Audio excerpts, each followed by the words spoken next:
Alright folks, got a short video for you today. I just want to talk about a pilot episode that premiered on YouTube called Hazbin Hotel. Let's go ahead and get into it.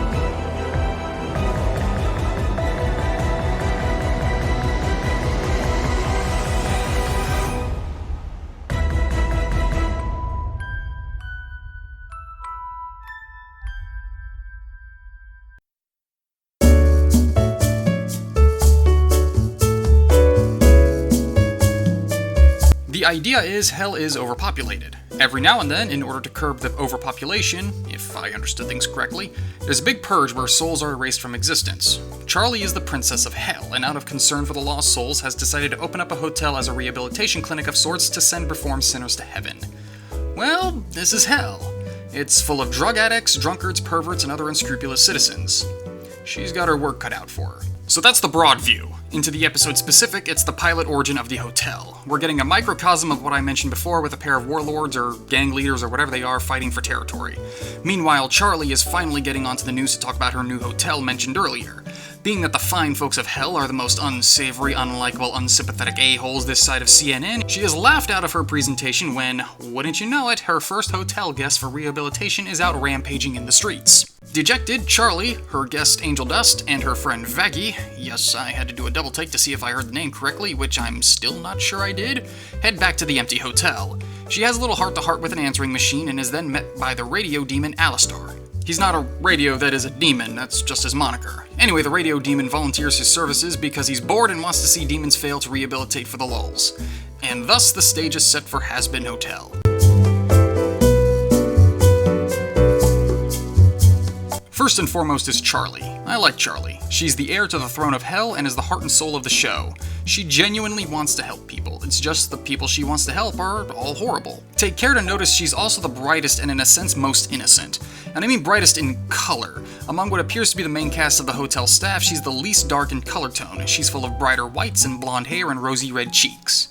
That and she swears the least. Oh, she'll drop some foul language, but a comment I read nailed it that said she swears like a middle schooler that just discovered it trying not to get caught by mom and dad. Next up is Angel Dust. Angel Dust is a gay, demon porn star, prostitute, gangster that may also be trans or some sort of hermaphrodite, because those are either boobs or massive amounts of chest hair.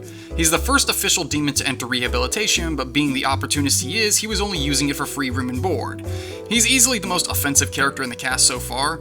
Like, that's his shtick. He's insulting and doesn't care about feelings so far as we've seen. Also hilariously out of touch with the major matters in hell. He lives for the moment and damn everything else. The final character I want to touch on is Alistar the Radio Demon. This is my favorite character so far. He comes off to me as a kind of, sort of, mix of Rick Sanchez and Sans. Like he's going to do morally black things and his excuse will be, I just wanted to see what happens. And he has this creepiness to him. His voice is off, he manipulates the reality around him, and he stated basically that if he wanted to, he could kill off our entire cast and be on with his day.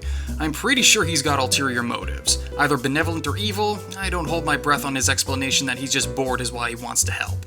He's the character I'm most curious to see what he's going to do because I feel I can predict what everyone else will do and how their arcs will play out. Now there are a few other characters, but these are the top 3 standouts in my opinion.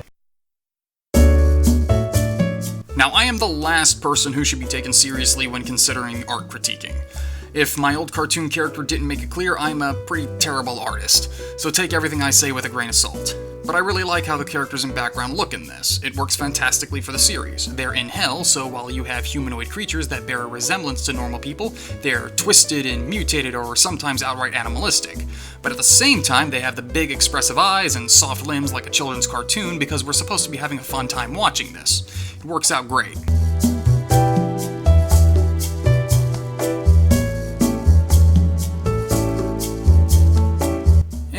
The music segments were meh. I wasn't too keen on the first song and the others were so-so.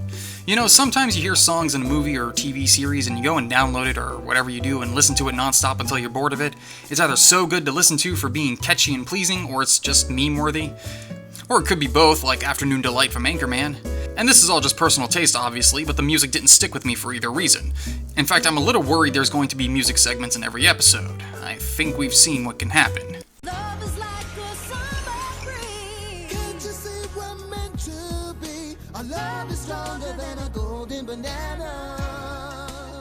Oh god, even I feel bad for that. Anyway, if I had another complaint, the punchlines, a lot of them were predictable. And I feel weird saying that because is it just predictable to me because I've seen so much TV, or would it catch a more casual viewer by surprise? You know what I mean? Look at the part where Angel Dust's drugs are stolen and the thief meets an immediate gruesome death. Well, the drugs are spilled everywhere as well. I'm sure it's obvious what Angel Dust is going to show more remorse for. Again, this is why Alistair is my favorite character so far. I'm less sure of what he's going to do. So there you go. Hazbin Hotel. Like I said, it's only one episode out right now. I'm not sure if this is going to be like full. The whole series is going to be put on YouTube, or if it's like a pilot that's been pitched to some major network or something like that. Not entirely sure on those details. Anyway, though, I watched it, I liked it, and as always, if you watch my videos and you tend to agree with me as far as what I like and dislike, then I think you'll enjoy this. It's 30 minutes of your time, and best of all, it's free. So go check it out. I'll provide a link in the description. I will provide a link in the description below. If I can speak right. Anyway, y'all have a great day.